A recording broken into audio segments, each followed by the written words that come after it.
The following recording was leaked alongside the United States-Vietnam Relations, 1945 to 1967, a study prepared by the Department of Defense, or better known as the Pentagon Papers, prompting public outcry against American troops fighting a pointless war.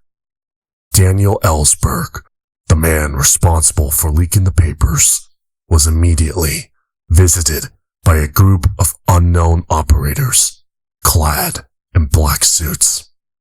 The men stayed at the Ellsberg house for approximately 30 minutes before they departed abruptly. Ellsberg refused to discuss what he had found on the tape. On July 23rd, 2011, we received an unmarked package with a tape recorder inside. The audio on the tape has not been altered since it was leaked.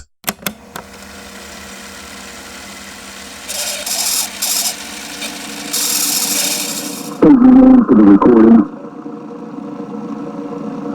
I know what you're gonna say, okay? I've been through the whole song and dance before. Y'all keep fighting like I'm nuts. But I know what I saw. Now get off, Mr. Miles. I'm only going to tell you once to calm down. You cooperate with us, and things go smoothly. What? You're gonna torture me? If that's what it boils down to, yes. State your name for the recording, sir. SPC Jonathan D. Miles, SOT analyst. SOT? Jesus Christ. Dr. This is Steve.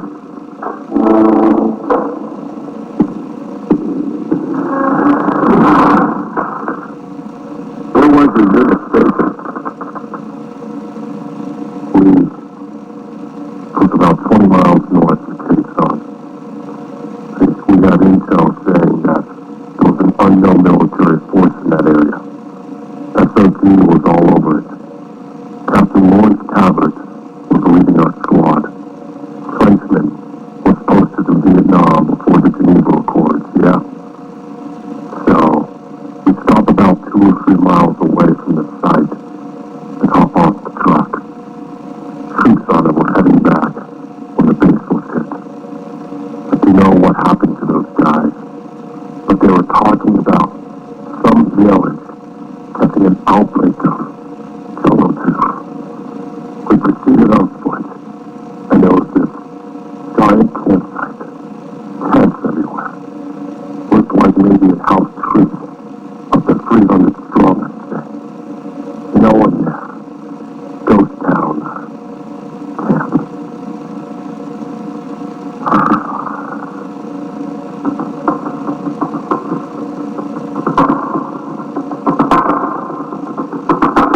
Orders were to intercept some charges and wipe away the entire site. Simple enough. But fucking Connor. Who's Connor? Private Connor Ortega. He has the radio. He has the radio. He thinks he sees a little kid in the tree. And if the little boy just runs off when we see him. Says he has ugly skin. Black eyes, Beyonce blues, I mean black. He runs after this kid.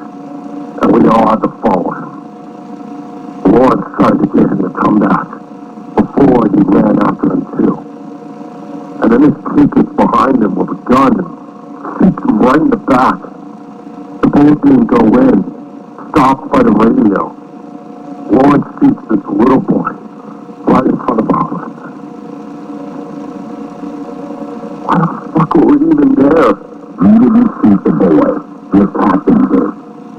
Now, did you set the charges? No, we didn't. VC picked up on the shot. They weren't supposed to be any Americans in that area. We couldn't reach HQ because Connor fucked up. Fuck yeah! It was supposed to be a routine fucking operation. What happened to your squad? We just had the fucking Charlie got to us too fast. They were everywhere, in the trees.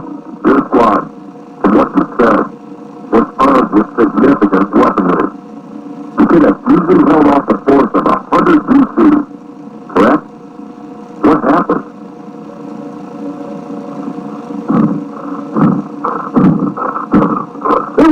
little man. They all down the trees like monkeys or something. Crazy. Their eyes. What happened? I look to the left after I hear this weird scream like a kettle, right? And this guy, he just flies out of these bushes. He has no gun. And in a second, Connor is on the ground with a fucking duke, ripping him up with his teeth on the ground. Ripping him up. Captain Lawrence spins around, tells Roger to pull the guy off. He gets hit, and gunfire all around. We didn't fucking see it. Connor's trying to kill this guy, but his guts are everywhere. Cap ran over and plants his knife in the face of his skull. Connor just dies, and he tries to crawl over to me, and he was saying my name, but his eyes fuck. What do you mean, Connor just died? You said he started to crawl over to you. He starts crawling over to me.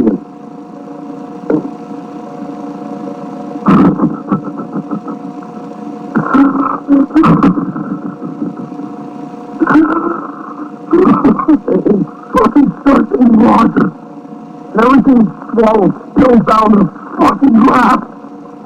Roger, you're eating a dead body? This is bullshit. It's gotta be. You're lying. Shut up. What happened after that?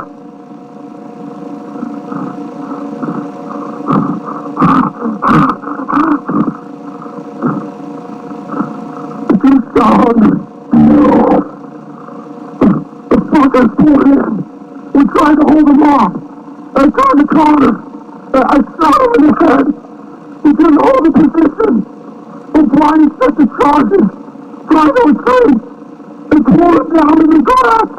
And he disappeared in water. Lawrence and I ran. We ran, but the captain was bitten. He got all weird too. He told me not to shoot him. And he felt great. And everything would be fine. And he tried to bite me. Tried to bite me. So I took out my pistol. I told him to back up. I just kept saying, Miles, I'm okay. I'm okay. Over and over.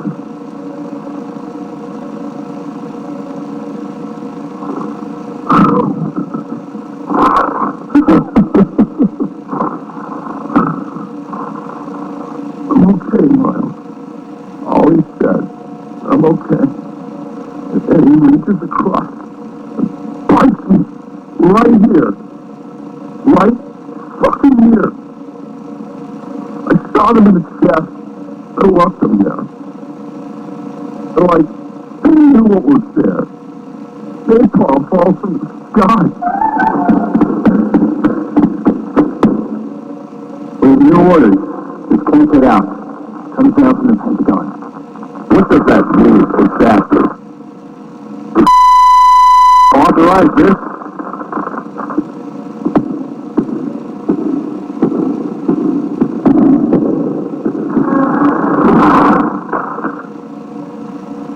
And you stand on this jungle too.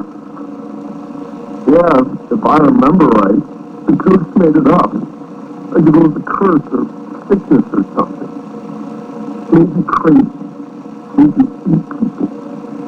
You think that's what it could be? I don't know.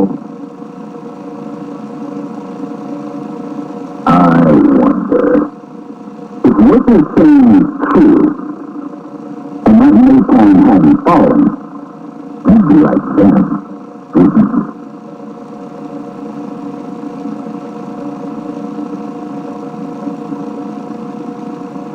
Wait, I'm okay.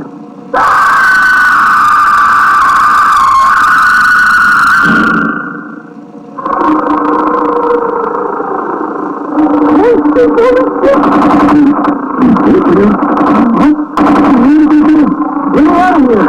No. You stay back. You stay in here until we get more people down here.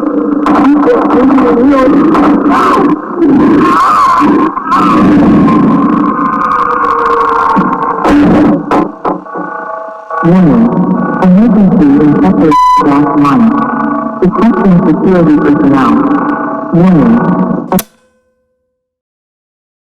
Director has declined to discuss the contents of the tape on any occasion, and Darren requested that all U.S. troops be evacuated from Vietnam under any means necessary. Miles Jonathan D. was pronounced dead 2 days after his medevac, 3 weeks before operatives intercepted him in his home in Georgia. The bodies of the operatives in the interrogation room, and likewise the alleged body of Miles, were removed and have been stored at the facility. Operatives has since been in retirement.